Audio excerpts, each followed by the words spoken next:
এবাৰ 29তম টংলা আঞ্চলিক ৰাস মহোৎসৱ বিগত বছৰবোৰৰ দৰে এইবেলেও আমি এটি গোলাঘাট হ'লে এই টংলা আঞ্চলিক ৰাসখন আয়োজন কৰিছোঁ। এইবাৰ আমাৰ এই টংলা আঞ্চলিক ৰাসখন নানান ধৰণৰ কিছুমান আমি সিস্টেমেটিক কৰিছোঁ, মূৰ্তি কিছুমান আমি সিস্টেমেটিক কৰিছোঁ। তাৰপিছত আমি এখন যোৱাবাৰৰ দৰে এইবাৰো এখন অভাৰব্ৰিজ সুউচ্চ অভাৰব্ৰিজ এখন বনাইছোঁ।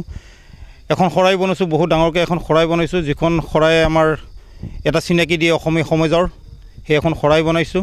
কিছুমান বেপাৰ বাণিজ্য আহিছে আমাৰ ইয়াতে, সুদূৰ নগাঁৱৰ পৰা আমাৰ ইয়াতে আনন্দ মেলাকে আদি কৰি বহুখিনি অনুষ্ঠান আহিছে। তাৰ লগতে অহাকালি আমাৰ প্ৰথম দিন, এই প্ৰথম দিনাখনৰ পৰা আমাৰ 9 দিনীয়া বৰ্ণাঢ্য কাৰ্যসূচীৰে টংলা আঞ্চলিক ৰাস মহোৎসৱটো আয়োজন হ'ব। বহুখিনি কাৰ্যসূচী আছে। অসমৰ স্বনামধন্য নাগাৰা নামৰ শিল্পী কলেজ তালুকদাৰদেৱ আমাৰ 11 তাৰিখে নাম পৰিৱেশন কৰিব, তেখেতৰ লগত থাকিব মণ্টু ডেকা। তাৰপিছত 8 তাৰিখেও আমাৰ নৱেম্বৰৰ 8 তাৰিখেও আমাৰ আছে স্মিতা ৰাজবংশী নামৰ দল, তেখেতৰ লগত আছে আমাৰ জংকি দাস। ঠিক তেনেধৰণৰ বহুখিনি অনুষ্ঠান প্ৰতিষ্ঠানৰ লগত সংগতি ৰাখি আমি এই মহান টংলা আঞ্চলিক ৰাস উৎসৱটি অতি উলহ মালহেৰে আয়োজন কৰিব ওলাইছোঁ। অহাকালিৰ পৰা প্ৰথম দিন আৰু 6 তাৰিখে আমাৰ প্ৰাণৰ আৰু হিয়াৰ আমঠু জুবিন গাৰ্গ যিহেতু আমাৰ মাজৰ পৰা নাই, গতিকে তেখেতৰ শ্ৰীচৰণত আমি 6 তাৰিখে সন্ধিয়া ঠিক 5 বজাত এটি শ্ৰদ্ধাঞ্জলি অনুষ্ঠান ৰাখিছোঁ। তাত আমাৰ এই অঞ্চলৰ আই মাতৃ বহুখিনি যথেষ্ট মানুহে মায়াবিনী গানটো পৰিৱেশন কৰিব। গতিকে এই ধৰণে আমি গোটেইখিনি কাৰ্যসূচী আমি হাতত লৈছোঁ। সেয়ে সকলো ৰাইজৰ সহায় সহযোগ আমি আন্তৰিকতাৰে কামনা কৰিছোঁ। আমাৰ টংলা অঞ্চলত বহুকেইখন এতিয়া ৰাসৰ সৃষ্টি হ'ল, কিন্তু তাৰে অন্যতম হ'ল টংলা আঞ্চলিক ৰাস মহোৎসৱ।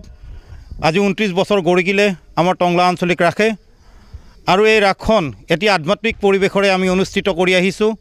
কিছুমান ঠাইত ৰাস হ'লেও কিছুমান যিটো আধ্যাত্মিক থাকিব লাগে সেইবিলাক আধ্যাত্মিক দিশ তেখেতক একেলগে নাচাই কিনে এটা ৰাস আয়োজন কৰে, কিন্তু আমি এই টংলা আঞ্চলিক ৰাসে সকলো দিশ সামৰি আধ্যাত্মিকভাৱে আমি এই ৰাসখন আয়োজন কৰি আহিছোঁ। আমাৰ লগত যোৱাবাৰৰ পৰা বহুত নতুন নতুন প্ৰজন্ম আমাৰ লগত আহি খাপ খাইছেহি, যাতে এই টংলা অঞ্চলৰ ৰাসখন এটা সুনাম কৰিব পাৰে। তাৰ কাৰণে অপ্ৰাণ চেষ্টা চলাইছোঁ আৰু সকলো ৰাইজৰ আমি সহায় সহযোগ নিশ্চয় পাইছোঁ যোৱা বছৰৰ পৰা। গতিকে আৰু সকলো ৰাইজৰ সহায় সহযোগ আমি আৰু নিশ্চয় কামনা কৰিছোঁ।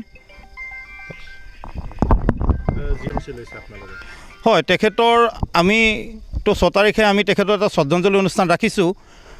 আৰু অইন বছৰ যিহেতু আমাৰ এটি আধুনিক নৃত্যৰ এটি পৰিৱেশন হয়, লোকগীত পৰিৱেশন হয়, প্ৰতিযোগিতা হয়, গতিকে এইবিলাক আমি অকল জুবিন গাৰ্গৰ শ্ৰদ্ধা প্ৰতি লক্ষ্য ৰাখি আমি এইবাৰ আমি আধুনিক নৃত্যটো আমি অকল জুবিনদাৰ গানৰ ওপৰতে আমি নৃত্য পৰিৱেশন কৰিব দিছোঁ সকলো প্ৰতিযোগীকে।